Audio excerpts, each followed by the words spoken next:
Bonjour à tous. Donc effectivement, je vais vous parler de l'analyse de réseaux sociaux. Alors il y a deux façons, deux approches de présenter l'analyse de réseaux sociaux, en tout cas dans le cadre d'une conférence et d'une vingtaine de minutes. Soit on rentre dans la technique, soit on présente les aspects méthodologiques. Donc moi je vais plutôt parler des aspects méthodologiques. Deuxième point, je vais parler des réseaux sociaux, mais je vais peut-être en décevoir certains. Je ne vais pas parler des réseaux sociaux web, internet, mais plutôt des réseaux sociaux appliqués aux organisations et plutôt internes. Donc voilà. Pourquoi? Parce que je représente très rapidement Knowledge Consult. On est un cabinet de conseil qui est spécialisé donc, dans la mise en œuvre de dispositifs à la fois de gestion des connaissances, de travail collaboratif, de gestion des contenus et de veille. Et donc on s'intéresse aux réseaux sociaux, notamment sur le volet travail collaboratif et gestion des connaissances. Alors, en fait, il ne se passe pas une semaine sans qu'il y ait 1, 2, 3, 4, une dizaine d'articles sur l'intérêt des réseaux sociaux, l'importance des réseaux dans les organisations. C'est clair qu'aujourd'hui, avec la complexité des tâches, des collaborateurs, on est souvent amené non pas à rester en son coin pour réaliser ces tâches, mais plutôt à faire appel à son réseau, à des personnes qui sont soit en interne, soit en externe de l'organisation. C'est le cas aussi pour les entreprises qui travaillent de plus en plus en réseau. En plus, avec l'arrivée des médias sociaux, le boom des médias sociaux, Facebook, Twitter, LinkedIn et j'en passe, en fait, il y a eu une certaine appétence ou intérêt des entreprises pour mettre en œuvre en interne des réseaux sociaux d'entreprise. Donc il y a pas mal de projets là-dessus, mais au-delà de cet effet de mode, parce qu'il y a quand même un effet de mode de mise en place de réseaux sociaux d'entreprise, il y a des organisations qui réfléchissent de manière un peu plus profonde sur la manière dont ils pourraient revoir leur mode de fonctionnement, leur organisation grâce aux réseaux sociaux. Alors, les réseaux sociaux dans les organisations, il y a un rapide historique.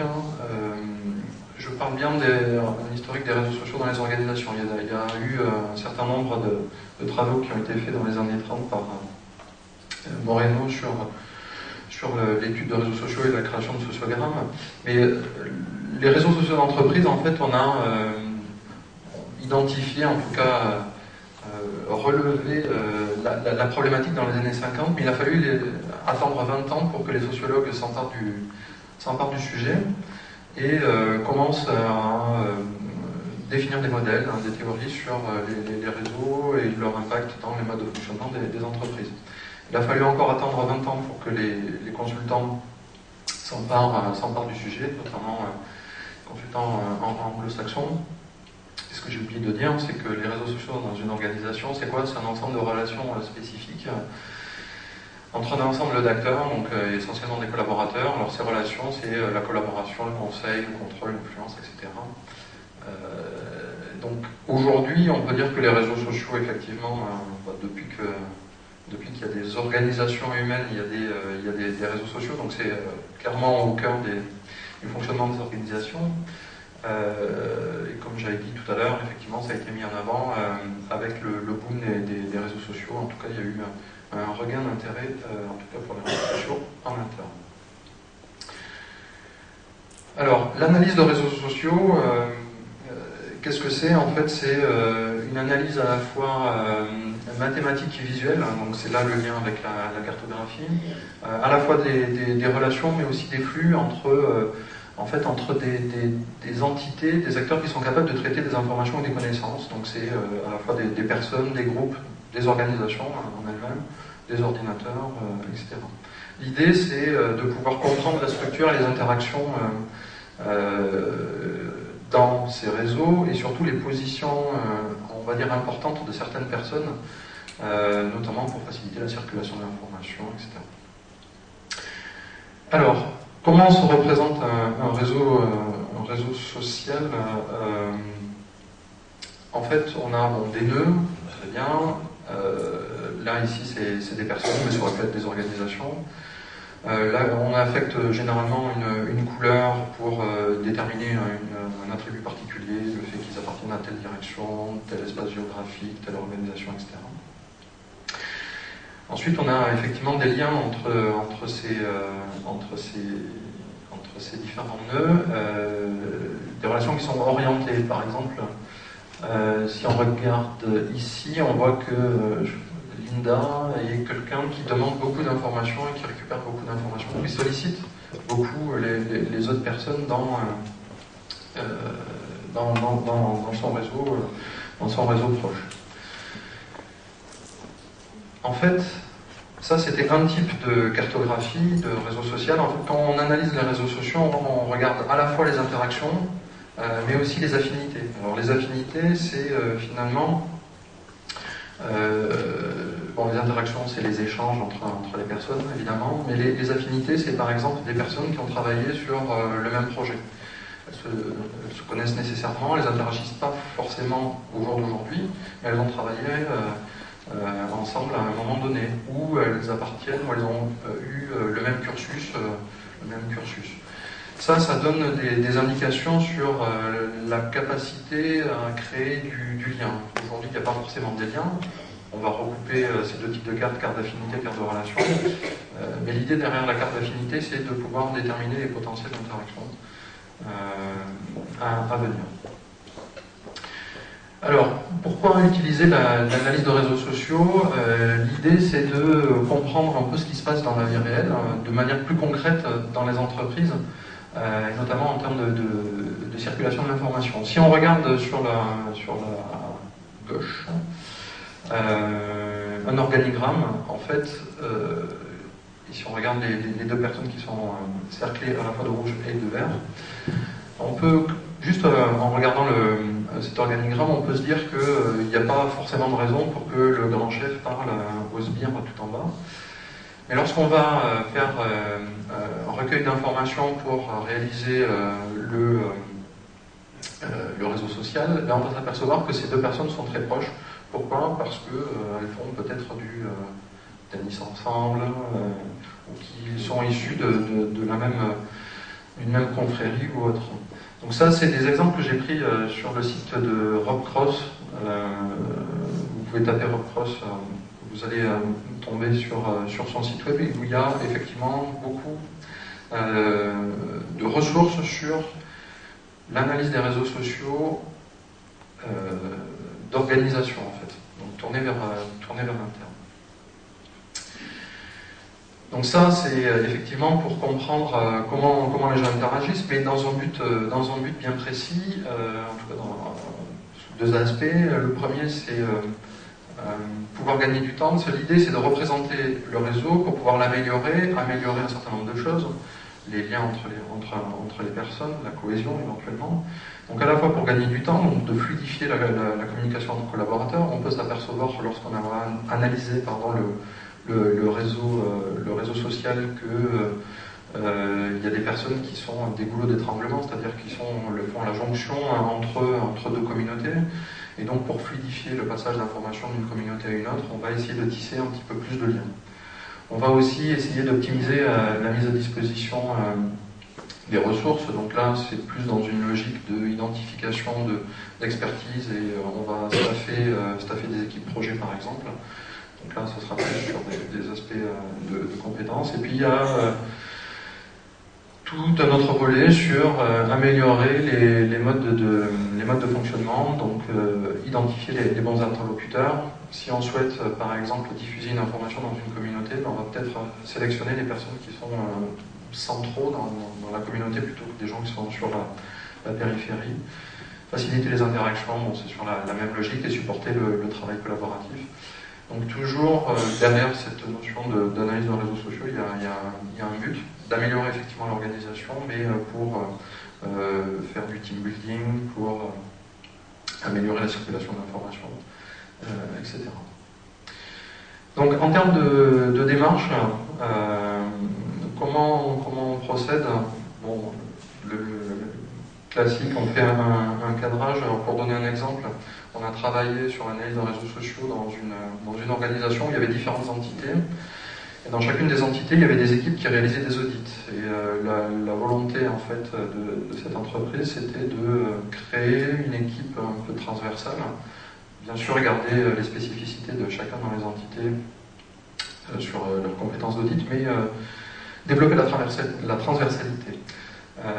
Donc du coup, le périmètre, c'était effectivement les auditeurs, et l'objectif, c'était donc développer les transversalités. Comment, en tout cas en termes d'indicateurs pour pouvoir après mesurer, c'est-à-dire en essayant d'inciter les différents collaborateurs à avoir au moins des interactions fréquentes avec deux autres entités. Donc ça, c'était nos indicateurs. Donc une fois qu'on a fait le cadrage, en fait, on fait le recueil d'informations. Alors il peut être quantitatif, donc là on l'a fait parce qu'il y avait déjà une plateforme qui permettait de traquer un peu les échanges entre les personnes. C'est pas totalement, on va dire, enfin il faut faire très attention, en tout cas en France avec la CNIL, parce qu'on ne peut pas non plus manipuler tout ce qu'on veut, pardon. Donc il y a un certain nombre d'informations qu'on peut récupérer d'un point de vue quantitatif, et puis on fait du qualitatif, c'est-à-dire qu'on fait des interviews pour recouper ces informations et avoir des choses un petit peu plus probantes. Et on croise ces données, et puis donc on va réaliser le graphe, l'analyse. Je vais revenir juste derrière sur les deux aspects. On va identifier les rôles importants et puis les différentes structures. Et puis on va, à partir de cette analyse-là, définir en fonction des objectifs et des indicateurs qu'on s'est donnés, des actions à entreprendre. On va pouvoir travailler soit sur l'organisation, c'est-à-dire qu'on va éventuellement redéfinir les process pour fluidifier l'information, faire de la transversalité. Pourquoi pas aussi créer des nouvelles fonctions, par exemple des animateurs de communauté, pour animer un peu cette transversalité-là. Donc on peut travailler sur l'organisation, on peut aussi travailler au développement du réseau. Alors ça se fait souvent en mettant en place des outils de travail collaboratif ou des plateformes de réseaux sociaux d'entreprise. Et puis le dernier aspect, c'est sur le coaching individuel. Donc l'idée, c'est de dire si on a identifié des personnes qui étaient plutôt, on va dire, des relais, on va les coacher pour qu'elles prennent un peu plus d'ampleur dans ce rôle-là, ou des personnes qui sont en périphérie, voir comment elles peuvent effectivement être plus connectés aux autres, etc. Donc si on revient sur l'aspect analyse des réseaux sociaux, il y a deux aspects. Donc on va identifier les rôles importants qui existent dans ce réseau. Bon là j'ai mis des choses, les rôles effectivement les plus importants. Il faut voir que derrière, lorsqu'on utilise des outils donc de modélisation, de réseaux sociaux, d'analyse de réseaux sociaux, il y a tout un ensemble de calculs, de centralité, alors différents types de centralité, etc. Donc, et de calcul de chemin géodésique et compagnie. Donc, tout ça pour dire que derrière, il y a beaucoup d'aspects techniques que je n'avais pas du tout abordés. Je vais juste parler finalement de ce qui peut ressortir. Donc, les différents rôles, on va regarder quels sont les professionnels qui occupent une place centrale, c'est-à-dire les personnes qui sont vraiment au cœur des échanges. Alors on peut voir là, il y a ici une personne qui est un peu au centre et qui occupe une place centrale, donc c'est des personnes qui sont importantes, qui sont des rôles importants. Il y a d'autres personnes qui font la jonction entre deux communautés. Donc c'est ces personnes-là qui sont juste en lien entre une communauté et une autre, et donc qui sont très très importantes, parce que si elles ne font pas circuler l'information d'une communauté vers l'autre, il ne se passe pas grand-chose. Ensuite, il y a des personnes qui captent beaucoup d'informations et qui les rediffusent. Donc ça, c'est plutôt les personnes aussi à choyer. Et puis, on identifie ceux qui sont à la périphérie, qui sont tout seuls dans leur coin, pas vraiment connectés aux autres. Donc en identifiant ces rôles-là, on peut déjà avoir une bonne idée des leviers qu'on va activer pour améliorer la circulation de l'information, si c'est ce qu'on souhaite, ou la transversalité. Ensuite, on va regarder les différentes structures qui peuvent exister. Donc, on va identifier les communautés, on va identifier les réseaux qui sont seuls, les boulots d'étranglement. On va regarder quel est l'impact aussi si on est dans une entreprise qui est déployée géographiquement. Quel est l'impact de ce déploiement géographique sur les réseaux? On peut avoir dans certains pays des gens qui sont vraiment très très connectés entre eux, dans d'autres pas du tout, et d'un pays à l'autre sans avoir véritablement de connexion. Donc tout ça, ça donne des éléments pour effectivement pouvoir définir les fameuses actions définies précédemment. Alors là j'ai listé, mais vous pourrez le retrouver dans les slides, les différents outils spécialisés dans l'analyse de réseaux sociaux. Voilà, donc il y a différents types d'outils, il y a des outils académiques, il y en a un certain nombre, des outils plus professionnels mais très avancés, c'est-à-dire qu'il faut quand même passer du temps pour bien les maîtriser, des outils un petit peu plus simples qui font beaucoup moins de calculs en fait, et puis quelques outils. Qu'est-ce que je voulais dire en conclusion? Ce qu'il faut retenir, c'est que c'est juste un outil de diagnostic qui n'est pas forcément juste d'ailleurs. C'est pas une fin en soi, tout simplement. Comme je l'ai dit précédemment, c'est une approche qui est technique et relativement complexe. Là, j'ai présenté des choses assez basiques, assez simples, qui sont facilement compréhensibles, mais c'est vrai que derrière, il y a pas mal de compétences techniques à avoir et de calculs, en tout cas, faits par les outils. Et c'est quelque chose qui fournit plus